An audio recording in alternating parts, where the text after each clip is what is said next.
Hi, I'm David Gilbert, Technology Editor for the International Business Times UK, and I'm here today to have a look at BlackBerry 10, BlackBerry's new mobile platform which it launched this week.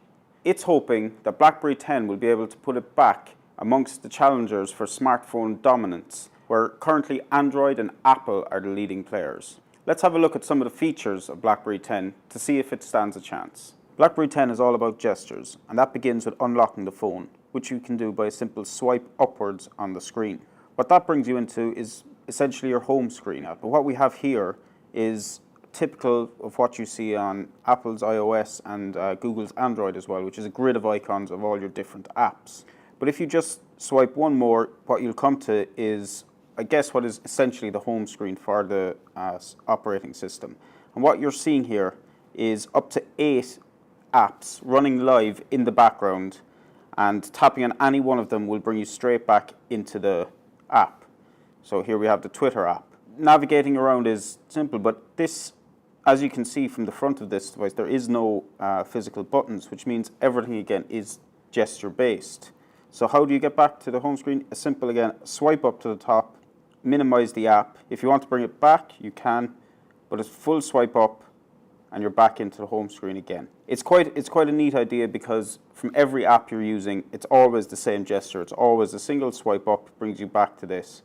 And if you want to browse your apps, you can do so with a simple swipe again. And it's quite intuitive. And as well as having all your apps available, as you can see down at the bottom here, you have direct access to your camera, search function, and the phone function. Similarly, along the top, a swipe down will bring up settings such as Wi-Fi, Bluetooth, notifications, alarm clock, things like that, and a rotation lock. Swiping it back up makes it disappear again. Talking about apps, there are obviously quite a number of apps, stock apps, preloaded onto the phone when you get it. Just taking a look at a couple of the more important ones, the browser, for example, that comes with it is actually pretty decent. It's nice and fast. It can do pretty much everything that you would expect a browser to be able to do these days. And of course it supports Flash, which is very important for a browser, especially on mobiles. Another app we look at is the Maps app, which, as Apple knows full well, is very, very important to get right. Unfortunately, on the BlackBerry 10, their own Maps app is, I guess, functional is what you'd call it. It will get the job done, but it's pretty slow. Details aren't as good as they are on Google Maps, for example, which is the clear market leader. And there's no options such as satellite, and the directions don't take into account public transport, which is quite a pity. Of course, adding more apps happens through BlackBerry World, which is a central repository of games, apps, music, movies. And BlackBerry made quite a big deal of the fact that they launched 70,000 apps, or they had 70,000 apps supported from launch. Now, there isn't 70,000 apps available in the store straight away. They're coming in the near future, according to BlackBerry. But what we found is that there are quite a lot of apps there, but there are some serious omissions at the moment, such as Skype, WhatsApp. Although these have all committed to BlackBerry 10, they're not available yet. And of the top 25 iOS paid apps, we found only one available in BlackBerry World, which is quite worrying, I think. Another issue is that we also found apps and games and music to be quite a bit more expensive than on Apple and Android, which again is quite worrying. What we're going to look at now is, I guess, what BlackBerry will see as one of their key advantages, and that's the keyboard. BlackBerry has long been known for its QWERTY keyboard, but on a full touchscreen device like this, obviously you're not going to have a physical keyboard. But what they've tried to do is replicate that feel on a touchscreen keyboard, and they've done it very well. It's very easy to type. So let me just send a text here. And now, if you can see above each letter, when you type it, it tries to predict what you're trying to say.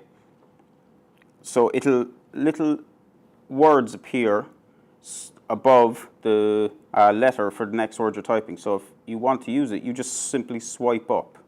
And it's remarkably how quickly it learns your typing style, the words that you use, and it works really well. And it makes typing so much easier on a touchscreen phone. I have to say that the touchscreen keyboard on BlackBerry 10 is one of the best features on the phone. Next, what we're going to come to, I guess, is what BlackBerry kind of sees as the center of the whole operating system, which is called Hub. To get to Hub, all you do is swipe up and go to the right. This one single feed of all your content from emails, apps, Twitter, Facebook, text messages, BlackBerry Messenger messages, everything is in one single place. And well, initially this can be overwhelming. After a while and getting used to it, it does work really well.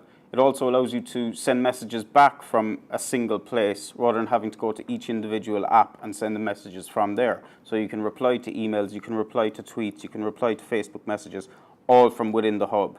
Another advantage of it is that if you were in an app, message coming through, and you want to know is it important, what you can do is have a peek. So you can swipe up, swipe to the right, and have a look and see which email has come through. And if it's not very important, you go back to your app. If it is important, you go into Hub and you reply directly to the message. It's quite a neat system and it works very well. That's BlackBerry 10 in general, and while it does work really well, it does take quite a bit of getting used to. And for some people who just want things to work, they won't be able to, or they won't want to move from Apple or Android. But for those looking for something a little bit different, then BlackBerry 10 certainly offers this.